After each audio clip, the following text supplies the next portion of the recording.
والدین سے کہتا ہوں کہ اپنے بچوں کو عزت دو، عزت دو، عزت دو، عزت دو۔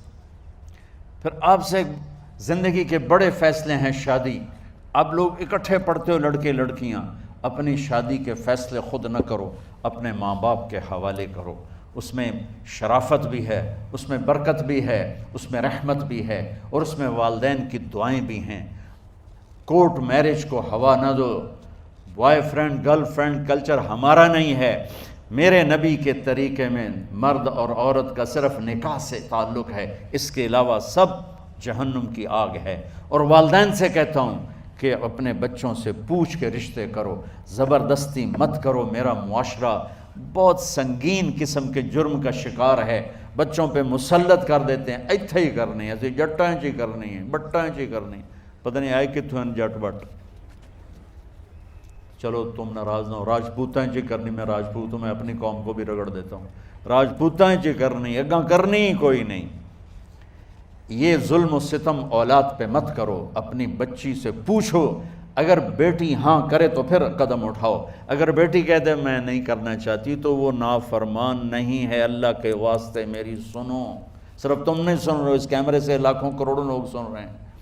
اگر بیٹا یوں کہہ دے کہ ابا میں نے یہاں شادی نہیں کرنی، میرا جی نہیں چاہتا ہے، تو وہ بیٹا نافرمان نہیں ہے، فرما بردار ہے، اس نے شریعت کا حق استعمال کیا ہے۔ اب ایسا ظلم مت کرو کہ نہیں اتھے ہی کرنی ہے، اتھے گھروں نکل جا۔ زندگی تم نے تو نہیں گزارنی، زندگی تو بچے نے گزارنی، میں قربان جاؤں۔ ایک حدیث سنو پہلے، پھر اگلی بات سناتا ہوں۔ ما تزوجت وما زوجت الا بوحی من السماء نزل به جبریل۔ لوگو سنو، میں نے جہاں شادی کی، میں نے جہاں بیٹی کی شادی کی، پہلے آسمان سے جبریل فرشتہ اللہ کا حکم لے کر آیا، پھر میں نے قدم اٹھایا۔ سمجھ گئے میری یہ بات سمجھ گئے سارے؟ اب اگلی سنو۔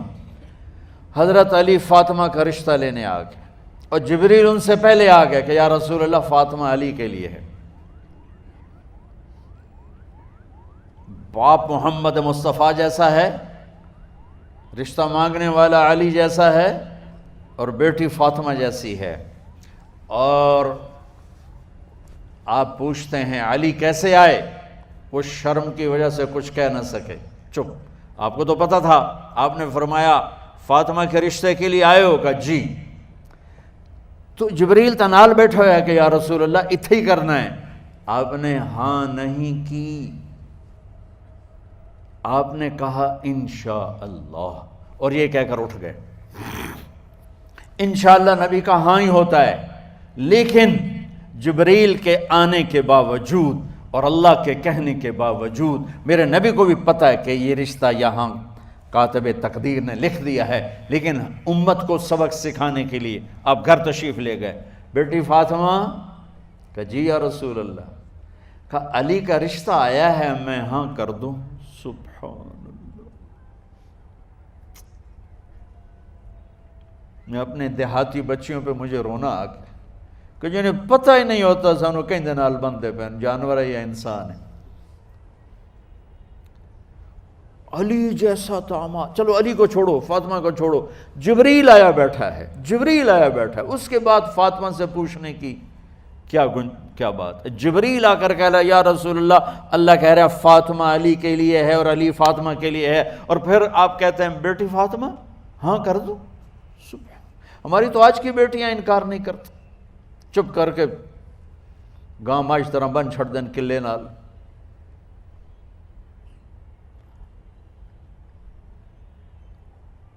کوئی ان کے اندر کے جذبات کو سننے والا کوئی نہیں ہوتا، اپنی انانیت پر یہ فیصلے کرتے ہیں، اور میرا نبی کہہ رہا بیٹی ہاں کر دو۔ سبحان اللہ۔ آپ کا کیا خیال ہے، فاطمہ نے انکار کرنا تھا؟ یہ تو یہ بیٹیاں نہیں انکار کرتی تو فاطمہ نے کہاں کرنا تھا؟ لیکن یہ سبق دینا تھا ان والدین کو جو نادانی میں نادانی کے فیصلے کر کے اولاد کو ہمیشہ ایک ٹھنڈی آگ میں دھکا دے دیتے ہیں۔ حضرت فاطمہ رضی اللہ تعالیٰ عنہا نے جب ہاں کی، پھر آپ باہر نکلے۔ اچھا مزے کا واقعہ ہو، حضرت علی اٹھ کے باہر نکلے تو صحابہ باہر کھڑے انتظار کر رہے تھے کہ کیا ہوا۔ حضرت علی کو بھیجنے والے تھے عبد الرحمن بن عوف، پہلے ابو بکر گئے تو آپ نے انکار کر دیا، عمر گئے رشتہ مانگا، آپ نے انکار کر دیا، عبد الرحمن بن عوف نے علی سے کہا آپ جائیں، آپ کا رشتہ رد نہیں ہوگا۔ کہنے لگے میرا تو ذاتی گھر بھی کوئی نہیں، مجھے کہاں سے رشتہ ملے گا، میں تو بالکل غریب ہوں۔ کہا نہیں تم جاؤ۔ تو واپس آتے انہوں نے عبد الرحمن بن عوف پہ چڑھائی کر دی، ویکھیا ہے نا تو مینوں گلے آئی، انکار ہو گیا۔ تو صحابہ نے پوچھا کیا ہوا؟ کہا کچھ کہا ہی نہیں، چپ کر کے اٹھ گئے۔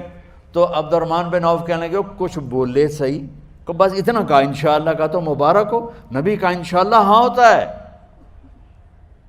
کہا اچھا، تو اتنے میں آپ باہر تشریف لے۔ کہا علی، کہا جی، کہا لو بلاؤ، لوگوں کو بلاؤ۔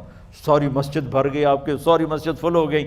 آپ ممبر پہ کھڑے ہوئے علی کو سامنے بٹھایا، کہا لوگو یہ جبریل میرے پاس اللہ کا پیغام لائے ہیں کہ میں فاطمہ بنت محمد کا نکاح علی کے بن ابی طالب کے ساتھ کر دوں۔ پھر آپ نے خطبہ پڑھا اور کہا کہ علی، ہائے ہائے ہائے، میں نے فاطمہ بنت محمد کو 400 درہم مہر کے عوض تیرے نکاح میں دیا، تو نے قبول کیا؟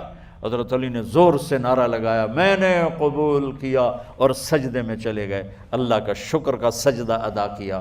پھر میرے نبی نے وہیں سارے مجمع کو شہد کا شربت پلایا اور تازہ کھجوریں کھلائیں۔ اور پھر جب رخصتی ہوئی تو آپ نے حضرت علی سے فرمایا کہ آپ آ کے لے جاؤ۔ پھر آپ نے حضرت ام سلمہ، حضرت حفصہ اور جناب حضرت عائشہ رضی اللہ تعالیٰ عنہ، ان تینوں کو بلا کر فرمایا تمہیں پتہ ہے نا مجھے فاطمہ سے کتنا پیار ہے، تو تم فاطمہ کو دلہن بناؤ، اس کی تیاری کرواؤ، اسے دلہن بناؤ۔ تو ان تینوں نے حضرت فاطمہ کو دلہن بنایا۔ پھر آپ نے حضرت علی کو پیغام بھجوایا، وہ تشریف لائے، اپنی اونٹنی لے کر آئے، حضرت عقیل ساتھ ہے، سلمان فارسی ساتھ ہے، اور دروازے پر اونٹنی بٹھائی، آپ علی کو اندر لے گئے اور یوں فاطمہ کا ہاتھ پکڑ کے علی کے ہاتھ میں دے کر فرمایا علی تمہیں نبی کی بیٹی مبارک۔ سبحان۔ پھر آپ نے کہا میری بیٹی فاطمہ، مجھے اپنے خاندان میں جو سب سے زیادہ محبوب تھا میں نے تیرا ہاتھ اس کے ہاتھ میں دے دیا ہے۔ والدین سے کہتا ہوں اپنے نبی کی زندگی پڑھو۔ میرا درد ہے کہ ہماری ثقافت میں اسلام داخل نہیں ہوا، ہمارے عبادت میں اسلام آ گیا، بہت سارا مجمع مرد عورتوں کا نمازی ہے، حاجی ہے، عمرے کرتے ہیں، لیکن ثقافت میں نبوت کی جھلک دکھائی دے، ثقافت میں اللہ کا نبی دکھائی دے، وہ نہیں ہے۔ زندگی بیت گئی اس انتظار میں، مدت سے لگ رہی تھی لب بام ٹک ٹکی، تھک تھک کے گر گئی نگہ انتظار آج، پتہ نہیں کب صبح ہوگی۔ چلو کہتے تو جائیں مجھے ہے اگرچہ بت ہیں جماعت کی آستینوں میں، مجھے ہے حکم اذان لا الہ الا اللہ۔ والدین کے ذمہ ہے اولاد کو عزت دینا، ان کے سب سے بڑی خواہش میں ان کا احترام کرنا کہ زندگی انہوں نے گزارنی ہے، اور آپ کے ذمہ ہے والدین کے آگے سر جھکا دینا۔ اللہ کے واسطے کورٹ میرجز اور خفیہ شادیاں یہ نہ ہماری ثقافت ہے نہ یہ انسانیت ہے، ہمیشہ دکھ دردوں میں زندگی گزرتی ہے کہ اصل زندگی تو موت کے بعد آنے والی ہے۔